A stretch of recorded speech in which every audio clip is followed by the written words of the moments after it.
SEO के बारे में बहुत सी मिसकंसेप्शंस हैं। लोग समझते हैं कि हम 2-3 माह पैसे लगाएंगे और उसके बाद जो है हम एसईओ से अर्न करना शुरू कर देंगे। वो इसी सोच के साथ एसईओ की तरफ जाते हैं और 2-3 माह बाद जो है मायूस होकर छोड़ जाते हैं। सर्च इंजन ऑप्टिमाइजेशन के लिए आपको एक होलिस्टिक अप्रोच की ज़रूरत होती है। इसमें आपको ये देखना होता है कि हम जो है जो काम हम करने जा रहे हैं वो कितना टाइम लेगा, कितने टाइम में हमारी वेबसाइट रैंक होगी, कितने टाइम पीरियड के बाद हमारा जो है रिटर्न ऑन इन्वेस्टमेंट हमें मिलना शुरू होगा। जब भी मुझसे कोई पूछता है कि अगर मैं अपनी वेबसाइट की एसईओ कराऊं तो उसमें कितना टाइम लगेगा, तो मैं हमेशा की बात करता हूं कि एसईओ टेक्स टाइम। अगर तो आप जो है आपका यहाँ पे रैंकिंग से मुराद है कि आपको रिटर्न ऑन इन्वेस्टमेंट कितने टाइम पीरियड बाद मिलेगा, तो उसमें आपको कम से कम 1 से 1.5 साल लगता है। उसके बाद आपको रिजल्ट मिलना शुरू होते हैं अनटिल अनलेस कि आप ऐसी कीवर्ड्स पे काम कर रहे हैं जिनके ऊपर कंपटीशन भी बहुत लो है और जिनका सर्च वॉल्यूम भी नहीं है। वो कीवर्ड्स तो आपके जो है वो टाइमली रैंक हो जाएंगे, लेकिन उसमें ये होगा कि फिर आपको वहां से ट्रैफिक भी नहीं मिलेगा और बिजनेस भी नहीं मिलेगा। मैं हमेशा पूछने वालों को ये भी बताता हूँ कि अगर आप जो है गूगल में जाके सर्च करते हैं कि how long does SEO take to work, तो यू विल सी दैट के वहां पे लिखा था कि it takes 4 to 6 months to start seeing results. यानी आपको 4 से 6 महीने लगते हैं। आप सिर्फ यहाँ पे स्टार्ट सीइंग रिजल्ट्स से मुराद है कि आपके जो डिफरेंट क्यूरीज और डिफरेंट कीवर्ड्स जो है वो सर्च इंजन के ऊपर अपीयर होने में उसमें आपको 4 से 6 महीने लगते हैं।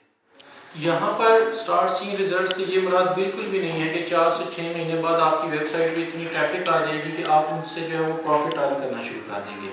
बल्कि स्टार्ट सीइंग रिजल्ट से मुराद ये है कि आपके कुछ ना कुछ कीवर्ड्स जो है वो विद इन टॉप 100 पोजीशंस में रैंक होना शुरू हो जाएंगे, जिससे आपको फिर भी अच्छी ऑर्गेनिक ट्रैफिक नहीं मिल रही होगी।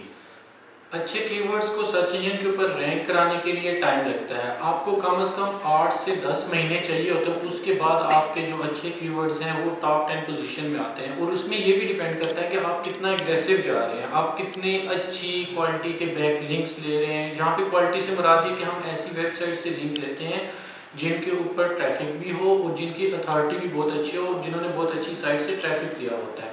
तो जब हम अच्छी साइट से कॉन्टेक्चुअल लिंक लेंगे, कॉन्टेक्चुअल से मुराद ये कि हम डिफरेंट कंटेंट लिख के वैल्यू ऐड करें दूसरों की वेबसाइट्स में और उसके अगेंस्ट अपनी वेबसाइट से लिंक लें, क्वालिटी लिंक लेंगे, तो तब जाके 8 से 10 महीने बाद हमारे कीवर्ड फर्स्ट पेज पे आएंगे। और फर्दर फिर हमें तकरीबन 4 से 6 महीने लगते हैं इसी तरीके से जाते हुए, तब जाके हमारे कीवर्ड जो हैं वो फर्स्ट टॉप 3 पोजीशंस में आते हैं और उसके बाद जो है वो हमें अच्छा खासा बिजनेस जो है अपनी वेबसाइट से मिलना शुरू हो जाता है। 8 से 10 महीने बाद जब आपके मैक्सिमम कीवर्ड्स जो हैं वो टॉप 10 पोजीशंस में जाते हैं, उसके बाद जब आपके कीवर्ड्स फर्स्ट पोजीशन में जाते हैं तो आपकी ट्रैफिक कैसे बढ़ती है। ऐसे नहीं होता कि हम लेट्स सपोज अगर हम 10 कीवर्ड्स को टॉप 3 पोजीशंस पे रैंक करा देंगे तो उन्हीं 10 की वजह से हमारी बहुत सी ट्रैफिक बढ़ जाती है। बल्कि उसमें तरीका ये होता है कि जो हमारे 10 या 12 कीवर्ड रैंक कराते हैं उनकी डिफरेंट वेरिएशंस होती हैं, मल्टीपल वेरिएशंस, वो रैंकिंग में आना शुरू हो जाती हैं। फिर with the passage of time जब हम एसईओ करते रहते हैं, वेबसाइट को बैकलिंक देते रहते हैं, तो हमारी वेबसाइट की अथॉरिटी बढ़ जाती है। जब वेबसाइट की अथॉरिटी बिल्ड होती है तो उससे हमें ये फ़ायदा होता है कि हमारी वेबसाइट जो है उस पर हम जितना भी उसके अलावा हम कोई कंटेंट पब्लिश करते हैं, अगर लेट्स सपोज वो ब्लॉग टाइप वेबसाइट है या हमारी कोई सर्विसेज की वेबसाइट है, उसमें हम नई प्रोडक्ट्स ऐड करते रहते हैं, तो वो प्रोडक्ट्स और वो सर्विसेज हमारी खुद ब खुद रैंक होना शुरू हो जाती है। उसके लिए मैं अपने पूछने वालों को हमेशा जो है एक एग्जांपल देता हूँ कि मिसाल के तौर पे आप देखें CNN और BBC की न्यूज़ चैनल जो है उन पर इतनी अच्छी ट्रैफिक है, तो अगर लेट्स सपोज कोई इंसिडेंट होता है यूके यूएसए में, तो आप जब जाके गूगल में सर्च करते हैं तो सबसे पहले इन वेबसाइट्स का लिंक आता है CNN या BBC का। तो इसका मतलब ये तो नहीं है ना कि ये वो पोस्ट करते हैं और उसके बाद ये अपनी वेबसाइट की उस पोस्ट की एसईओ शुरू कर देते हैं तब वो पहली पोजीशन पे रैंक होती है।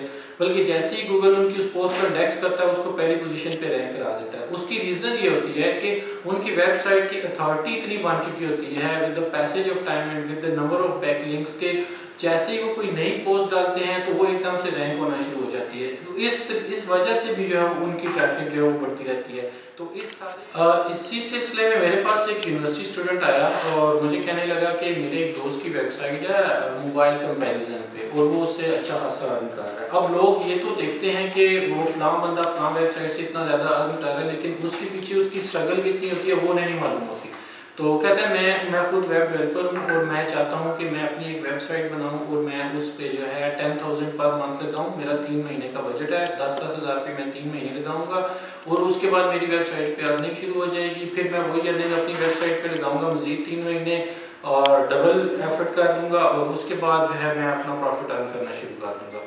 तो मैंने कहा भाई इसी तरह की सोच लेके, इसी तरह की अप्रोच लेके लोग आते हैं, 2-3 महीने पैसे लगाते हैं, उसके बाद छोड़ के चले जाते हैं। अगर ये चीज़ें इतनी आसान होती तो ये जो लोग मार्केट में बैठ के एसईओ कर रहे हैं, अगर वो 3 महीने की 10-10 हज़ार रुपये लगा के इतना अर्न करना शुरू कर दें तो वो खुद ही ये काम शुरू कर दें। वो फिर तो conclusion of story is SEO is time taken job, not only SEO. आप डिजिटल मार्केटिंग की कोई भी फॉर्म ले लें, इवन गूगल एडवर्ड्स की पीपीसी कैंपेन देख लें या फेसबुक की आप जो है फेसबुक मार्केटिंग में डिफरेंट जो आप एड लगाते हैं या आप कोई अपनी पोस्ट को बूस्ट करते हैं, अगर आप उसको भी ले लेना तो उसमें भी जो आपके एल्गोरिथम होते हैं वो आपकी नीच को और आपके बिजनेस को अंडरस्टैंड करने में टाइम लेते हैं। इसमें भी अक्सर लोगों को ये प्रॉब्लम है कि वो एक हफ्ते की पेड कैंपेन चलाते हैं, उसमें देखते हैं उनको कोई रिटर्न ऑन इन्वेस्टमेंट नहीं मिलता तो उसको ख़त्म कर देते हैं। भाई आपका जो है 10-15 दिन तो सर्च इंजन या फेसबुक खुद लेता है आपकी नीड को अंडरस्टैंड करने में, उसके बाद वो आपको एक्चुअल रिजल्ट देना शुरू करता है। तो इस स्टोरी का कंक्लूजन ये है कि आप जो भी काम करें उसको आप कंसिस्टेंटली करें, आप उसको लगातार करेंगे, आपका सर्च इंजन या आपके जो भी प्लेटफॉर्म्स है फेसबुक वगैरह वो आपकी नीड को अंडरस्टैंड करेंगे, उसके बाद जो है आपको रिजल्ट्स मिलना शुरू होगा। तो डिजिटल मार्केटिंग में आपको टाइम लगता है, इसलिए आपको जो है चीज़ों को साथ लेके चलने के लिए थोड़ा सा आपको टाइम चाहिए।